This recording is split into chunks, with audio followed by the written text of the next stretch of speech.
Eu gostaria de perguntar se o presidente gostaria de fazer alguma abertura ou se prefere que eu já enderece as perguntas que eu tenho aqui.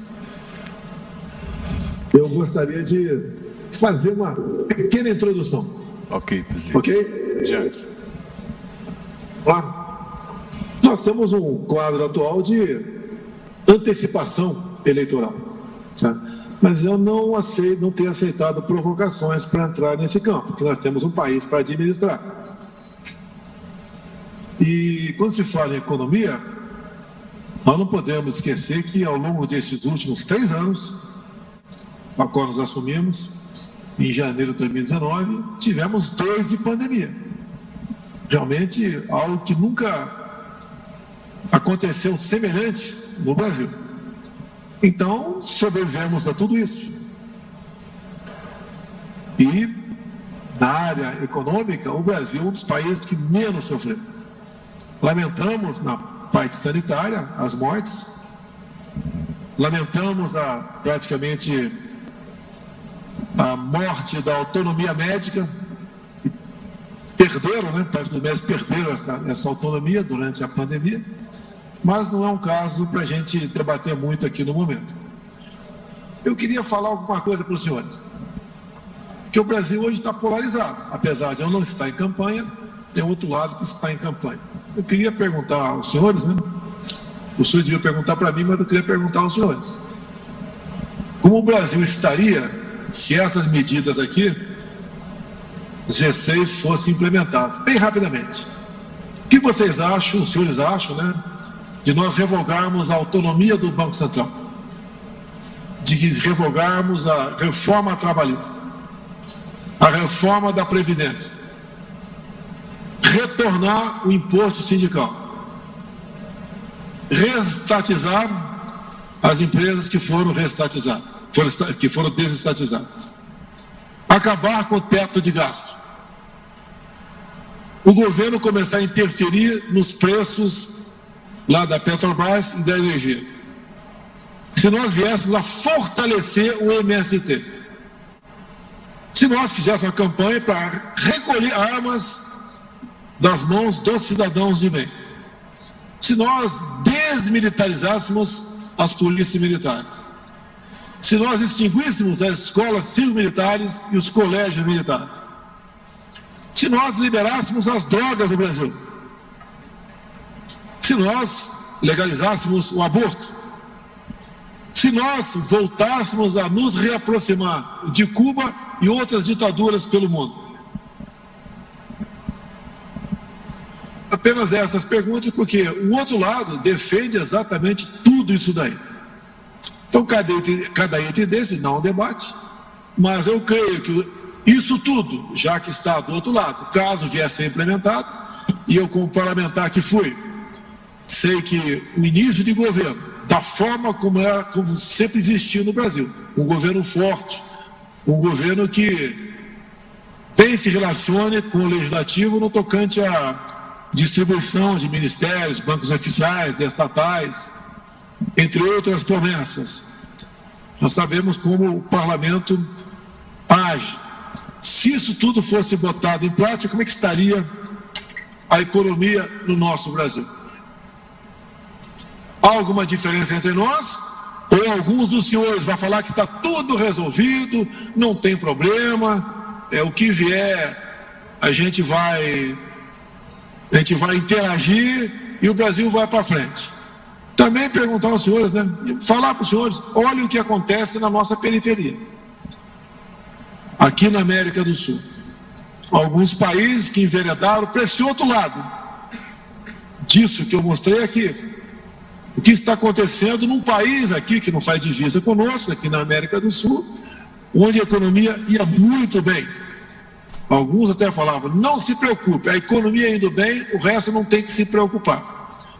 E o que vocês acham também, se a nossa liberdade está ameaçada ou não, por parte de alguns atores aqui no Brasil. Deixo claro, como falei agora há pouco, geralmente quem busca tolher direitos individuais da população e partir para o regime mais fechado, geralmente é o chefe do executivo. E aqui acontece exatamente o contrário. Se não é o chefe do executivo resistir, já estaremos com toda certeza no outro regime atualmente. O que está em jogo no Brasil é a nossa liberdade. O que está em jogo no Brasil? A nossa economia. Estão do meu lado aqui o ministro Ciro Nogueira e o ministro Paulo Guedes, que poderão me socorrer ou atender a pedido do senhor. Então, a breve introdução que eu faço é isso. É isso que nós queremos para o Brasil? Dá para deixar tudo rolar numa boa? Quem chegar, chegou, tudo bem, ninguém vai sofrer nada com isso, a economia vai continuar numa boa. Uma boa agora aqui. Depois da pandemia, né, resistiu. Durante a pandemia, nós tivemos aqui os anos de 2015 e 2016, onde perdemos 3 milhões de empregos. Por que causa? Durante a pandemia, 2020, o forte da pandemia, ficamos no 0 a 0. O ano seguinte, foram criados aproximadamente 3 milhões de empregos no Brasil, ainda com a pandemia. Como é que estaria se o outro lado estivesse sentado na minha cadeira? Como é que estariam os desvios pelo Brasil? Será que a roubalheira seria a tônica, como sempre aconteceu? Será que, de acordo com a pessoa que assumir a presidência no ano que vem, qual será o perfil dos dois indicados para o Supremo Tribunal Federal? As outras coisas que tratam de valores familiares, aborto, por exemplo, ideologia de gênero, respeito às religiões, como o Brasil se comportará no futuro? Olha que a Colômbia acabou de aprovar, né, via o seu Supremo Tribunal Federal de lá, no tocante ao aborto a partir dos 6 meses de gestação. Então, basicamente, de forma bastante, sem entrar em detalhes, há uma diferença enorme entre aqueles que estão polarizados no Brasil. Aquele que acha que vai continuar numa boa, não adianta você estar muito bem financeiramente se não tiver liberdade para ir para a rua. Não quero citar aqui, mas seriam, né, para levarmos em conta a Venezuela, a nossa Argentina para onde está indo, o nosso Chile para onde está indo também. Eles lá ainda têm como buscar uma operação acolhida, como a Venezuela buscou no Brasil. Nós não temos onde buscar operação acolhida, a não ser se montarmos um toco de bananeira e fugirmos para a África, que para a América do Norte eu acho que vai ser difícil. Então, basicamente, isso é bem claro, né? Isso já não é o suficiente para pessoas com responsabilidade tomar uma posição. Responsabilidade não é só com a economia, não, é com a vida, é com a liberdade, é com o futuro do seu país. E nós sabemos o que vai acontecer com essa pátria se esses bandidos voltarem para cá. Pegue os meus ministros, um a um, compare com os outros que nos antecederam, veja o perfil. Veja que agora nós conversamos, nós temos uma meta, temos as dificuldades, grande parte proporcionada pela pandemia, mas estamos dando esperança para o nosso povo, muita coisa de concreto também. Olha o preço do dólar no dia de hoje, está subindo o Brent lá fora. Se não é cair o dólar aqui, olha as consequências dos aumentos dos combustíveis. Isso leva à inflação, leva ao descrédito do governo, nos leva a um local que nós não queremos ir. Todos nós temos defeitos, mas fazemos e damos o melhor de nós. Será que o que está faltando a muita gente nesse país, em especial a classe A, que somos todos nós, no tocante ao poder aquisitivo, no tocante também a formação? Dá para brincar com isso? Para onde estávamos indo nos últimos governos? Vamos acertar novamente, ficar ao lado do abismo? É uma ida sem retorno. Todos têm que ter responsabilidade. Não pense em ninguém que eu tenho apego àquela cadeira que está ali. Mas tem um compromisso. Entendo que foi Deus que me colocou ali, só Deus me tira de lá. Mas temos que dar uma forcinha aqui também. Se tem alguém do perfil melhor, tudo bem. Agora, o outro lado que tem, nós já conhecemos. Não apenas ao longo de 8 anos, mas ao longo de 14 anos. Falei agora há pouco, estou repetindo para encerrar aqui com os senhores. entre malfeitos, desvios, roubos, projetos mirabolantes. A Petrobras se endividou em 900 bilhões de reais. O BNDES, 500 bilhões. 1 trilhão e 400. Isso, senhores autoridades que estão nos ouvindo aqui, especial vocês do Nordeste. 1 trilhão e 400 bilhões. Isso dá para fazer 100 transposições do Rio São Francisco. E tem gente que quer que essas porcarias que levaram estatais a essa situação volte para cá. Não vou falar em 45 bi da Caixa Econômica Federal e das demais estatais. Essa realidade, essa pátria é nossa. Eu estou vendo aqui atrás de mim, aqui na minha imagem, está escrito ordem e progresso. Ordem e progresso.